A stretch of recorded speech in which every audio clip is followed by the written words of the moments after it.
Bradley Beal is finally off of the Phoenix Suns. I couldn't wait for this day. Now, to be honest with you, I don't know how much this actually helps the Suns because you do still have to pay him over the next like 5 years, even though he did get back some money. But the most important part is that he's no longer on the team. And before we get into the video, look, yesterday, y'all all got on me, all right? Y'all violated me because of the thumbnail. Y'all told me the thumbnail didn't have Jalen Williams. Y'all went crazy on me, all right? And I apologize. Man, I'm still learning. I tried, all right? Like, I tried to make it look like Jalen Williams. It didn't. But if y'all don't know what I'm talking about, go look at yesterday's video, or the last video I posted, and you'll see what I'm talking about. The thumbnail it fake look crazy, right? But I tried, man. And y'all went crazy on me in the comments. Anyways, back to the video. Bradley Beal finally left the Phoenix Suns. Now, in my last video, I was talking about Devin Booker and Jalen Williams' contracts. I said, Bradley Beal, it's time for you to leave. It's time for you to figure out a plan, figure out a team, get out, because clearly you're not wanted here. Okay? And the Suns don't want him. So it's best for him to leave and play somewhere else. Money is not a problem. He's going to still get his money. So what's the point of holding the whole team hostage when you're still going to get paid? You're just going to get a better chance to play somewhere else. The only person who's getting hurt is the Suns. They're the only party in here that's getting hurt. You're not getting hurt. You're getting your money. You're getting more money from the other team. And you're playing for a better chance, a better opportunity. And actually, let's talk about it. Let's break it down. Now, Shams announced that Bradley Beal is finally leaving the Phoenix Suns. We've heard so many times, yo, Bradley Beal's about to get waived this Monday, next Monday, this week, next week. Every week it was this Monday. And then the Suns waive him. They agreed to it. They gave him permission to speak to other teams. And I guess he probably just didn't feel like he was wanted anywhere in the league. But once he was able to speak to other teams and he had the permission, he found out that a couple of teams wanted him. I think it was like the Clippers, the Timberwolves, like 2 other teams wanted him. And he chose to get waived by the Suns, agreed to that, and then go sign with the Clippers for a 2-year, $11 million deal. Honestly, I think this couldn't be any better for him. The Clippers just traded their number 1 scorer in Norman Powell. So he's going to slide right into the shooting guard position. He just have to figure out with James Harden, but James Harden became a lot more of a passer now than when he was on the Rockets, even though he used to pass back then too. But he's a lot more now. He's more of a playmaker now than he is a scorer. Okay? And then he got John Collins there. John Collins is really good. Lob threat, all types of stuff. He's amazing, honestly. Like the Clippers by themselves are building something very special. They got Brook Lopez. You know, that's a different look. I don't know who's gonna start, who's gonna come off the bench between Brook Lopez and Zubac. But no matter how you do it, Brook Lopez could be a pick and pop. He could be a pick and roll. You could probably play both of them at the same time.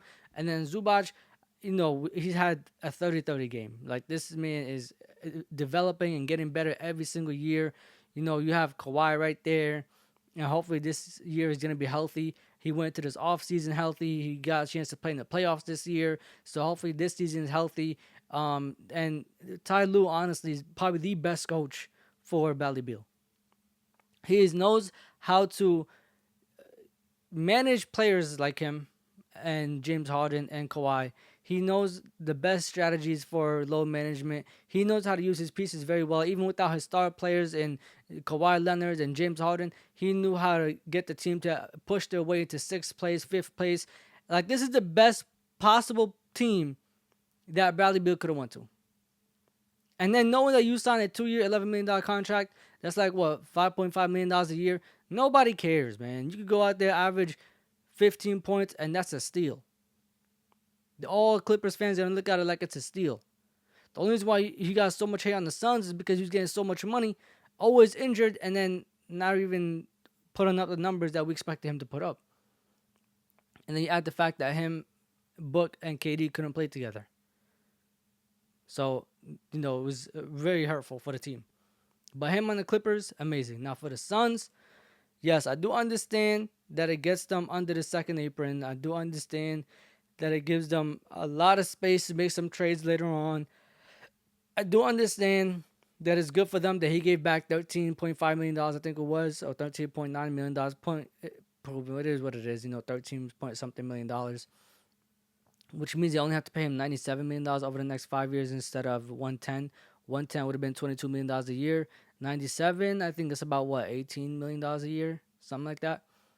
So it just goes to show you right there how important this is for the Suns team. Like $19 million, $18 million a year. Although that's gonna be a piece of your salary cap that you're gonna have to pay to somebody that's not on your roster and it's gonna hurt you, it gives you some type of structure. Like now at least you have to build around Devin Booker. You know how much money you have. You know what's going on. You know what I'm saying? Like before, you was held in limbo. You had Bradley Beal, you had this big contract, and you didn't know exactly what was going to happen. You didn't know what to do with it. You didn't know if he's gonna play, if you're gonna bring him back, if he's gonna be injured. You didn't know this whole thing with the trade clause, the no trade clause that he had. You didn't know. Everything was all in his hands. But now you have control over this roster. You can do whatever you want with this roster, right? The only limit that you have is that $19 million that you have to pay Bradley Beal every single year, which can be a big deal. But if this works out right now, what you have right now, if he shows out to be a good look with Devin Booker, Jalen Green, Dylan Brooks, amazing. If it doesn't, like you said before, you can always trade Jalen Green and get a couple of guys for him. Probably like two good players, two decent players. And everything will work out from there. And the one thing I will say that I like that Matt Ashbia, he's very aggressive with his moves. There's no backpedaling. There's no, I'm going to do this, and he never does it.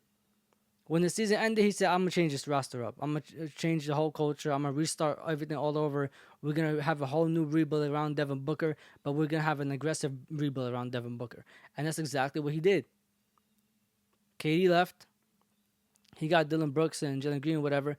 But then he got Bradley Beal off the team. Bradley Beal didn't want to get traded. They waived him, got him off the team. Now this gives the owner and the governor, that's the same thing. It gives the owner a lot more power. It gives the general manager a lot more power. It gives the president of basketball operations a lot more power over the team. The coach has a lot more power, knows what he's doing, and especially knowing that this is his first time being the head coach of the Phoenix Suns, it gives him a lot more power to do whatever he wants, a lot more flexibility. You no longer have Bradley Beal coming off the bench and getting, $20-something million a year, and everybody's looking at you crazy. That's no longer a thing. You could run this team however you want. Whoever starts, whoever doesn't. The only person you got to make sure stays on the court when he's starting is Devin Booker. And I don't even know. You could Jalen Green. If there's a night where you feel like he's playing terrible, you could probably sit him out. But Devin Booker, you couldn't do that to. And Bradley Beal before, you couldn't do that to. So I think this is a very good look for the Suns. A very good move for the Suns as well. I like the fact that they got him off the roster. There's no more, hate on Bradley Beal. There's no more, the Suns not wanting him. There's no more going to be any rumors of the locker room hating Bradley Beal. The team doesn't want him. The front office is sick and tired of him. This, that, and the third. Like, all those type of rumors, whether they were true or not, who knows. But now they're eliminated completely. There's no, that doesn't even exist no more. And it allows Bradley Beal to start brand new with the Clippers, who look like they're building something. It looks like they have a vision. And, it's all about the team now. And I really like I said, him with Ty Lue and this Clippers team that they're building, I like what they're going with this. I don't actually know what type of plays they're going to be running. I don't know what the defensive and offensive schemes are going to look like. I don't know, what their plan is. But I like the diversity that they have on their roster now. I like that they're building something. Like, this is probably the most talent the Clippers have had in a while. Like, ever since they had Montrezl Harrell and Lou Williams coming off the bench, and you had Patrick Beverley and all those guys, like, ever since that year, I think this is the most talent they've had. Like, I know they had Kawhi and Paul George, but, two talented guys versus, like 5-6 talented guys is amazing, man. Like, I'd rather have the 5-6 talented guys than have just two main stars that I'm paying a lot of money to, and the rest of the team, is fighting for minutes or whatever. But I really like this for them, and I wonder how this is gonna turn out. I wonder if him and James Harden can play together. Um, but let's see how everything goes. Let's see how everything turns out. And knowing that there's another playmaker on the team in Ben Simmons, I'm so interested to see how this team looks. Ben is thanks so much for watching the video. Like, comment, subscribe, and share. This is Real Talk with E. Safe.